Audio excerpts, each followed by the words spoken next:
Dan di mana-mana. Kalau kita mau naik, dikejar orang sekolahnya, itu sekolah pemahaman. Jangan sekolah hafalan. Hafal, tapi hafalnya dikasih paham. Itu problem kita. Masa proses itu 10 tahun lagi. Sama, ya. Artinya kalau kita gerakkan ini sekolah kita, sekolah pemahaman, maka yang lain 10 tahun berikutnya baru pada ikut. Kita sudah percaya. Sama, wakaf ini ketika kita mulai 10 tahun ke depan, yang lain pada mulai buka wakaf. Maksudnya sekolah pemahaman itu bagaimana? Ya kalau kita kemudian menyebutkan tadi Pak Imam misalkan membaca wa minan nasi may yaqulu amanna billahi wa bil yawmil akhir wa ma hum bimu'minin. Ada apa di situ? Ya pokoknya wa minan nasi may yaqulu amanna billahi wa bil yawmil akhir wa ma hum bimu'minin. Ya apa itu? Ya pokoknya itu. Hafalnya itu. Ya harusnya tahu ada wa minan nas di antara manusia itu ada yang mengatakan amanna billah, sebagian mengatakan beriman. Nah itu namanya paham. Yang kelas itu yang harus diadakan. Harus ada di situ. Jadi orang proses tingkatan dalam tasawuf itu baru tingkat 3 ya. Nah nanti 10 tahun berikutnya dinaikkan lagi, ada kajian penelitian tentang apa yang sudah dipahami itu. Nah itu PR betul di pendidikan. Saya sudah ngomong 5 tahun lalu. Kalau dulu di zaman saya sekolah SD bisa baca tulis A B C D, ya kan, M A K E A N, maka itu hebat. Karena itu baru bisa baca. Kalau di zaman itu ada orang hafal Al-Quran 30 juz, aneh. Itu Imam Syafi'i aja itu yang 7 tahun hafal Al-Quran. Betul nggak? Itu zaman itu. Tapi sekarang 7 tahun hafal Al-Quran barang biasa, nggak ada hebat-hebatnya. Maka tingkatkan pengetahuan itu bukan sebagai follower.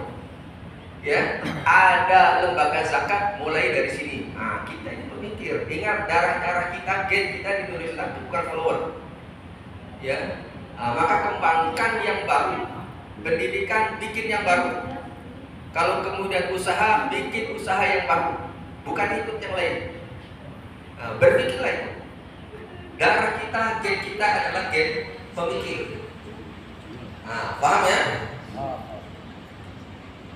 Kita lanjutkan, mengembalikan.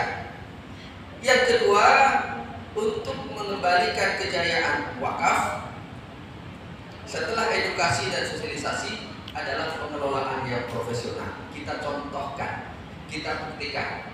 Gak usah jauh-jauh lah, kita ngikut saja yang sudah ada. Dulu misalkan usaha, kita mulai bagaimana, lalu bagaimana. Itu adalah bagian dari fraktal. Fraktal itu keberhasilan yang akan berulang-berulang, tinggal ikuti prosesnya saja. Kemarin sudah sampaikan Pak Yus, ya, bukan Bu Yus, Pak Yus.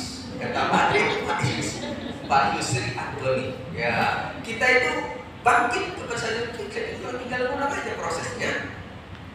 Ya, bagaimana DSN bisa berhasil? Bagaimana minimarket itu berhasil? Ada step by step yang mesti kita ikuti. Maka tunjukkan profesionalitas kita di dalam pengelolaan wakaf. Baru yang ketiga, inovasi dalam wakaf. Ya, saya juga baru mendengar wakaf uang, wakaf melalui uang ya di sini ini. Dulu cerita di pesantren ya wakaf, kalau udah cerita wakaf kuburan, wakaf itu ceritanya masjid, dan itulah dua-dua itu aja lah. Wakaf kuburan, wakaf masjid, wakaf kuburan masjid. Nah ternyata ada wakaf uang. Nah, kalau saya saja baru tahu bagaimana yang lain. Nah ini PR kita semua nih, bukan PR-nya Pak Imam saja. Maka biarkan orang penat dengerin tentang wakaf. Tujuan kita biar kalian penat dengerin cerita wakaf. Maka tugas Pak Saiful jadwalkan setiap minggu atau setiap Jumat dalam sebulan ada yang cerita wakaf. Ada yang cerita wakaf. Biarkan mereka penat dengerin kita. Sampai bahwa tujuan kita biar mereka penat. Baru masuk penat, masuk cuek. Nah nanti proses yang ketiga itu ada namanya. Nanti kalau diceritakan oleh Profesor Stanley, dia ahli di dalam anatomi otak. Itu ada namanya short term memory, ada namanya long term memory. Nah, penjelasannya apa? Setiap informasi yang masuk itu akan terabaikan. Dia akan masuk menjadi short term memory, memori pendek diulang-ulang sehingga muncul kebencian. Dia akan masuk menjadi long term memory, itu diulang-ulang sampai kemudian dia muncul empati, muncul kesedihan. Nah, makanya kalau mau disebutkan di situ itu tahun 1860. Kalau mengikut hadis Nabi, ketika Nabi ditanya kapan saya menjentorkan kepala ini, kata Nabi kalau bisa dalam 3 hari apa? Dalam 3 hari apa? Khatam. Kemudian kalau berat dalam seminggu, paling minimal berapa? Dalam sebulan itu kita khatam. Ternyata itu dikaji, ada problem di dalam otak kita, ada problem dalam otak kita.